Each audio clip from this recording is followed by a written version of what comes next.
Bienvenidos y bienvenidas a Enclave Política. El Grupo de Lima se queda sin Lima y sin Lima ya no hay Grupo de Lima, ni mucho menos todo lo que ello implica para ese conjunto de gobiernos y mandatarios que lo crearon para atacar a Venezuela y también para deshacerse de la UNASUR, la Unión de Naciones Sudamericanas.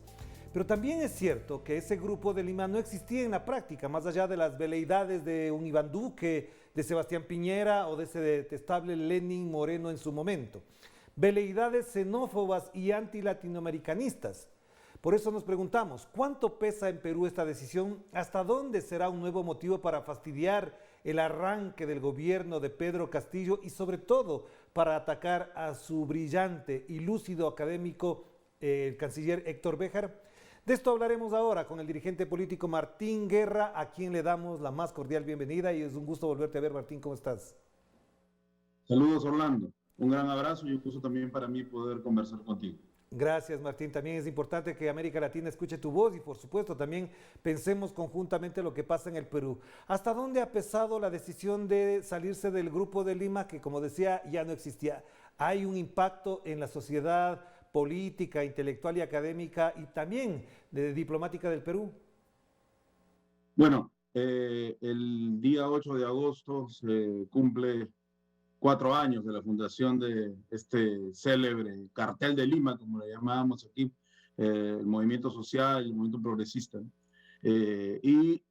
Fue una fundación impresionante en la historia de la diplomacia peruana, porque por primera vez se creaba un grupo para atacar un gobierno y un pueblo que tenía además dirigentes democráticamente constituidos y olvidando las relaciones de amistad profunda que tenemos con el pueblo de Venezuela. Para comenzar, la independencia del Perú se selló con la batalla de Ayacucho, que surge del planeamiento estratégico del libertador Simón Bolívar. Desde ahí ya era una organización que surgía en contra de la lealtad y la solidaridad de los pueblos que había caracterizado a Perú y Venezuela. Pero además de eso, se planteaba como una organización de países que iban a sumarse para contrarrestar las medidas sociales, populares del gobierno de Venezuela y además pedir a los Estados Unidos y a las potencias europeas que bloquearan económicamente a Venezuela, si no lo decían directamente en la Declaración de Lima, las medidas que planteaban respecto a los temas políticos, fiscales, económicos, iban hacia eso, ¿no? Y el apoyo además total al personaje nefasto de Juan Guaidó, a quien hasta la USAID ha criticado por desviar los dineros que se habían reunido para apoyo social para usos personales. Si USAID critica a Guaidó, esto es terrible, ¿no? Entonces, Kuczynski fue uno de los impulsores del Grupo de Lima, luego continuó Vizcarra y toda la lista de presidentes tan honorables que tú has señalado en la introducción, ¿no? Y que criticaban Venezuela mientras tenían en sus movimientos sociales un polvorín, ¿no? Hemos visto lo que ha ocurrido en Chile, que ha terminado con un proceso constituyente, lo que está ocurriendo en Colombia, todos los días masacres, asesinatos, represión al movimiento social. Parece que el presidente Duque no viera lo que pasa en su propio país y lo que genera además el uribismo y lo que sucedía en Ecuador y todas las protestas sociales que se dieron contra el personaje Lenín Moreno. Entonces, y aquí en el Perú, que cambiamos de presidente a cada rato, justo en los momentos del Grupo de Lima. Kuczynski convoca al Grupo de Lima y el Grupo de Lima hace agua para comenzar con su propio mandato, ¿no? Ya sabemos todo lo que ocurrió después.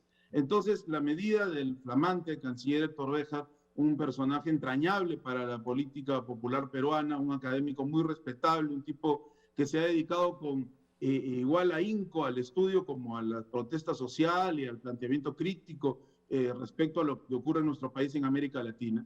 El llamado del canciller a darle a la relación del Perú con América Latina una prioridad fundamental en base a los lazos de solidaridad, de integración, de hermandad, y que esta solo se pueden lograr si nos salimos del Grupo de Lima como primer, digamos, paso para reunir nuevamente a los pueblos hermanos de América Latina, ha sido tomada aquí por la reacción con un susto tremendo, ¿no? Lo han tildado al canciller de terrorista, de violentista, de delincuente, han sacado todo el pasado digno de Héctor Béjar. Por cierto, nos solidarizamos con su persona y con su magisterio, y no han tenido respeto para una vida íntegra, honesta, consecuente, y bueno, están echando todo el lodo que ellos saben echar. Porque lo que les asusta en primer momento es que se desarrolle una integración latinoamericana desde los pueblos. Las palabras de Héctor Béjar al asumir el Ministerio de Relaciones Exteriores han sido claras. Vamos a priorizar la unidad de América Latina. Vamos a priorizar los intereses que mantienen postrada América Latina, porque es nuestra zona histórica de desarrollo, así ha dicho el canciller, y esa es nuestra bandera de lucha en estos momentos en el plano internacional. Ya, por todo lo que acabas de mencionar, Martín, es importante. ¿Hasta dónde la potencia política y diplomática del Perú podrá aumentar lo que ya vienen haciendo Andrés Manuel López Obrador, el propio Alberto Fernández, Luis Arce, Nicolás Maduro? Es decir, ¿hasta dónde le alcanza al Perú para posicionarse como tal? Porque sabemos que Kuczynski, cuando funda el Grupo de Lima, efectivamente tenía una amplificación. ¿Crees que ahora, efectivamente, más allá de las veleidades de las que hablé al principio, esta decisión del Perú tenga un impacto real y que tenga una amplificación en América Latina? Interesante. Primero, López Obrador no le hizo mucho caso al Grupo de Lima, incluso ahora último ha convocado a superar a la OEA con un organismo que sea más integrador, y después en marzo Alberto Fernández se retira. Presidente Arce de Bolivia no le hace ningún caso al Grupo de Lima, y como tú bien has señalado, se ha ido deshaciendo, ¿no? Demostrando pues que no había ninguna solidez ni moral ni ideológica en esto, ¿no? Yo creo que sí puede haber un alcance. Es importante, primero, porque el gobierno tiene una vocación latinoamericanista, tiene una vocación de integración, y eso va más allá incluso de las ideologías, porque estamos hablando de materia política, diplomática internacional. La unidad debe ser de los pueblos. No puede ser que masas enormes de latinoamericanos estemos enfrentados porque algunos gobiernos plantean esa división como política externa, ¿no? Que es una desfachatez diplomática, ¿no? Por decirlo de la manera más decente. Y lo segundo es la persona del canciller. En estos momentos el rol del individuo en la historia es fundamental. Y Héctor Béjar tiene una mirada de integración latinoamericana, no solamente ideológica, sino también teórica, plasmada en sus libros, en sus clases universitarias, en su visión de país. Entonces, yo creo que la proyección va a ser muy interesante, porque estamos hablando de México, Argentina, Bolivia, Venezuela, y Perú se suma no a un eje del mal, como quisieran verlo los medios de comunicación, sino a un llamamiento de unidad latinoamericana. Nos ha golpeado mucho la pandemia, tenemos crisis económica, no tenemos capacidad industrial desarrollada. En algunos casos, algunos gobiernos vendepatria, como el de Moreno, por ejemplo, han desandado las buenas decisiones tomadas en años anteriores. Entonces, es necesario integrarnos económicamente, socialmente. Hay una historia detrás, hay una cultura detrás. Yo creo que la proyección va a ser muy interesante. El presidente Pedro Castillo tiene una visión de unidad latinoamericana que parte desde su sentimiento de poblador del pueblo peruano, de origen campesino, de origen humilde, y que entiende que los pueblos están más allá, muchas veces, de las decisiones apátridas, de patria, proimperialista de sus gobiernos. Claro, pero Martín, eso tampoco aleja al Perú de las relaciones con Chile, con Brasil, con Colombia, con el propio Estados Unidos, y por eso te quería preguntar, para cerrar este primer bloque, ¿hasta dónde esta postura podría, digo yo entre comillas y potencialmente, podría tomar distancia con lo que Estados Unidos acostumbra, es decir, hacer que Perú vuelva a ubicarse en el plano de distanciamiento, incluso de hostigamiento diplomático por parte de Estados Unidos? Eso tendría que ser unilateralmente, porque cuando uno lee el mensaje dado por Héctor Béjar, es clarísimo, la idea, es clarísima, perdón, de unidad con todos los países de nuestra América, no solamente con los países del Caribe o del sur, sino también con los países de Norteamérica, priorizando nuestra zona de desarrollo, como bien lo dijo Héctor Béjar, que tenemos la misma historia, que surgimos pues contra el colonialismo español. Entonces, priorizando eso porque es nuestra zona de desarrollo cultural, económica, pero sin romper con otros gobiernos, tendiendo la mano a los gobiernos que tengan presidentes neoliberales.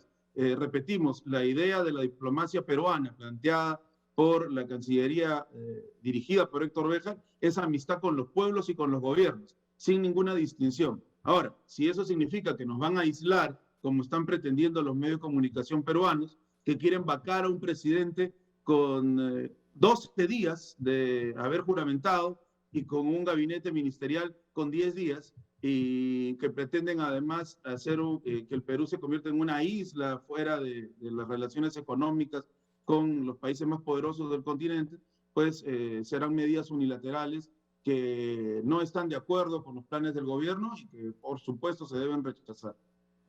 Claro, vamos a hacer la primera pausa, Martín, y volvemos enseguida para analizar no solamente la política exterior, sino hasta dónde la política exterior va a reflejar efectivamente lo que ocurre en la política interna del Perú en el mandato de Pedro Castillo. Hagamos la pausa y enseguida volvemos a Lima para seguir conversando sobre lo que pasa en este querido y hermano país, el Perú.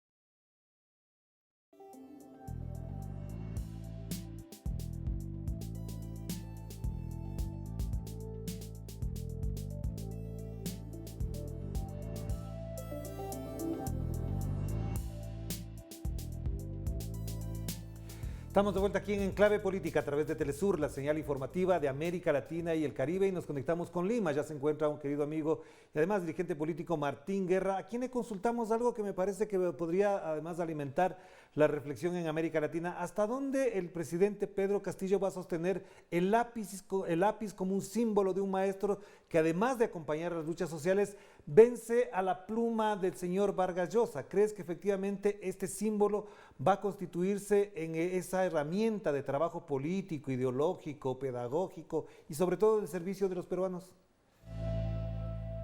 Ya lo está haciendo, ¿no? Para comenzar, el gobierno tiene muy pocos días de haberse iniciado. El presidente Castillo juramentó recién el 28 de julio y el gabinete ministerial se presentó el 30, y al día siguiente los dos ministros que faltaban, Justicia y Economía, que faltaban integrarse al gabinete nombrado. Entonces, estamos recién comenzando. Sin embargo, Orlando, ya se han dado marchas convocadas por la oposición, por el Fujimori principalmente, por el aprismo que intenta renacer a través de estas movilizaciones, con un gran despliegue económico. Para comenzar, la logística que tienen las banderas, los polos, las remeras, como le puedan llamar, son muy caras para un momento aquí de crisis económica. Es bueno señalarlo porque significa que están dispuestos a utilizar todos los capitales que puedan conseguir para esto, ¿no? Y con proclamas muy ofensivas. Han marchado muy cerca de la casa del profesor Castillo, donde hay niños, hay vecinos que nada tienen que ver con la política, y con proclamas bastante violentas. Aunque los medios de comunicación dicen que el movimiento popular es el violento, las proclamas son demasiado violentas, ¿no? Muerte al comunismo, no al terrorismo. Homologan todos estos conceptos como si significaran lo mismo, y hablan de vacancia ya, ¿no? La consigna escrita en banderolas y dicha públicamente es vacancia presidencial. O sea, se pretende vacar a alguien que ni siquiera ha podido iniciar un programa de gobierno. Pero ahí, a eso me refería al inicio de la respuesta, es que la población mayoritaria no solo ha salido a la contramarcha a defender el proceso, sino que no digamos, mordido el anzuelo de la provocación. Y eso es en todo el país. Ellos concentran sus fuerzas en Lima y en el centro de Lima. Ni siquiera son pobladores de la zona, sino que traen en autos y en camiones. Entonces, yo creo que ya el lápiz está escribiendo una nueva historia, ¿no? Y está escribiendo la historia de la liberación del Perú. ¿Cómo se conecta eso con la posición latinoamericana? Es muy importante, ¿no? Porque no se... creo que el gobierno lo sabe y el pueblo también. No se puede desarrollar un cambio autónomo si esta autonomía relativa, ¿no?, como toda autonomía en política económica y política exterior, tiene una relación necesariamente autónoma también respecto a las decisiones de las grandes potencias. Entonces, si queremos una economía nacional que sirva a nuestro pueblo, porque hemos encontrado todo en crisis, necesitamos también relaciones que surjan de la lealtad y la solidaridad de los pueblos por propia voluntad y no por imposición de programas que nada tienen que ver con nuestras decisiones y nuestros intereses. Claro, y frente a eso, por fuera de las críticas que evidentemente sabemos qué objetivos tienen en la oposición, sí te plantearía una duda o quizás algo que no suena bien en la lógica tradicional ya que se va instaurando en la gestión administrativa de los estados y tiene que ver con la paridad de género. ¿Por qué Pedro Castillo solo ha nombrado a 2 de sus 19 ministros a mujeres? ¿Crees que efectivamente ahí hay alguna falla? Quizás eso se pueda corregir o por el contrario, eso no cuenta en función de lo que requiere y pide la gestión de Pedro Castillo. Y lo interesante es que los medios de comunicación que están en contra de la paridad de género, lo que llaman ellos además son pro familia, ¿no? Detestan el tema del lenguaje inclusivo y otras cosas que pueden darse a debate, no es el momento ahora, pero que son pues ellos totalmente conservadores, habrán agitado esto, que solamente hay 2 ministras, como un arma para decir que el gobierno es machista, etcétera, ¿no? Yo creo que sí es un error y van a haber muchos errores. Toda obra humana es perfectible, pero además hay que decir algo. Al presidente Castillo le dieron 8 días para instalarse. La dilación que ocasionó las protestas innecesarias de Keiko Fujimori y de su grupo de abogados, los abogados más caros del país y los más comprometidos, además con defensas nada santas en su historial, y los medios de comunicación que blindaron estos reclamos alucinantes, por decirlo menos, y que todos, absolutamente todos, fueron denegados. Demoraron casi un mes la juramentación del presidente. Nadie en 8 días puede instalarse. Ningún ministro puede aceptar ser ministro si no se sabía claramente si se iba a proclamar o no a Pedro Castillo, porque había una incertidumbre. Aquí es el país de las maravillas antes de este gobierno y se hacía lo que le daba la gana a los medios y a los poderes fácticos y a las grandes empresas, hay que decirlo. Entonces, con esa incertidumbre no podía obtener un equipo. Definitivamente lo tenía pensado, pero eso no se podía concretar. Entonces, sí es un error tener solo 2 ministras, pero eso se va a poder corregir con el tiempo. Recién estamos empezando y creemos que es necesaria la presencia de la paridad. Es un logro del movimiento popular, por supuesto no de los conservadores. Claro que se está iniciando y estos errores van a poder superarse con el tiempo, pero no ha sido intencional desde ningún punto de vista porque había varias compañeras promocionadas para los cargos, pero en medio de la incertidumbre y de cierta improvisación que no fue propia del profesor Castillo, sino de la imposición lamentable por los reclamos injustos de Keiko Fujimori, se dieron. Claro. Pero Martín, otro tema que a mí me parece que es bueno que lo toquemos, ya que has mencionado incluso algunos elementos de orden interno, tiene que ver con este inusitado incremento de los precios de algunos productos de la canasta básica, en general del mercado. Y parecería que nos devuelve esto a la época de Salvador Allende. Cuando sube al poder Salvador Allende, lo que hacen los empresarios chilenos en su momento es generar el nivel de escasez, incremento de precios. ¿Crees que esta estrategia le va a dar resultado al empresariado peruano que intenta desestabilizar al gobierno a partir del incremento de los precios, considerando además que la respuesta del gobierno ha sido el control de los precios? Sí, claro, es una táctica que ellos van a usar. La estuvieron usando antes de la juramentación del presidente Castillo como medida de presión social para que la gente se inclinara a los reclamos de Keiko Fujimori. Aquí Orlando hemos ganado en la calle. Si bien es cierto, se ha ganado a través de las elecciones justas, en realidad sin el apoyo de nuestro pueblo que vino de todos los rincones del Perú, dejando sus sembríos, dejando su trabajo, eso es algo que hay que decir, muchos de ellos han perdido económicamente porque hay gente que vive del trabajo de la tierra y tú sabes que el trabajo de la tierra, si uno no está pegado a la tierra, esto se pierde, ¿no? Entonces, nuestro pueblo vino y se posicionó enfrente a las instituciones, a los edificios representativos y cuidó el voto. Si esto no hubiera pasado, otra historia sería la del Perú. Entonces ellos suben el dólar, sale directamente del Banco Central de Reserva. Es cierto que hay una subida a nivel mundial, pero no tanto, ¿no? Y Alicorp principalmente, entre otras empresas, pero Alicorp es un monopolio impresionante, que tiene casi todos los productos de pan llevar que se usan en las familias peruanas y que además es monopolio, ¿eh? Porque tiene varias marcas de aceite, varias marcas de fideos, etcétera, etcétera, ¿no? Y uno cree que está eligiendo entre diversas posibilidades y es la misma, porque es la gran empresa dueña de casi todo. Entonces ellos también han subido los precios. La prensa de la concentración mediática, como le llamamos aquí, que es el 90% casi es de toda un solo grupo empresarial, los medios, apoyaba haciendo entrevistas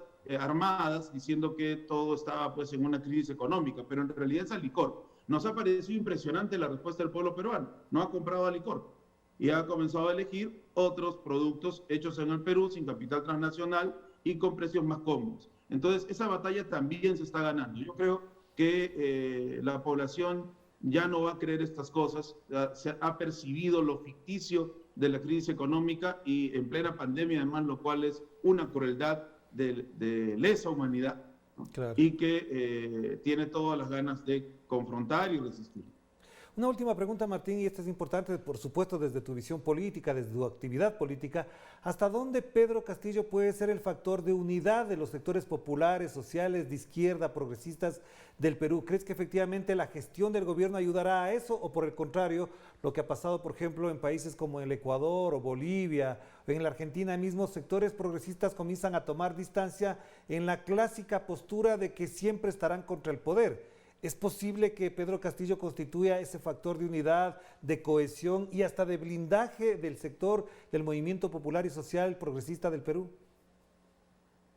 Importante analizar esto, Orlando. Hasta el momento, Pedro Castillo tiene un gran efecto entre los dirigentes sindicales y las bases sindicales, porque él mismo es un gremialista, él emerge de las luchas de los maestros, de los docentes, ¿no?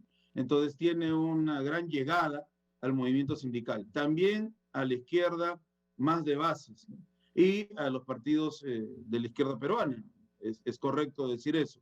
Sí es cierto que un sector de progresismo, sobre todo aquellos que no tienen base social, y lo digo como crítica sana y con total criterio de hermandad, pero es cierto, los que llamamos aquí los opinólogos de izquierda, que estaban con Pedro Castillo, la última semana se han asustado un poco y han comenzado a criticar el gabinete. Hay en nuestros países, Orlando, todavía mucho racismo y es lamentable.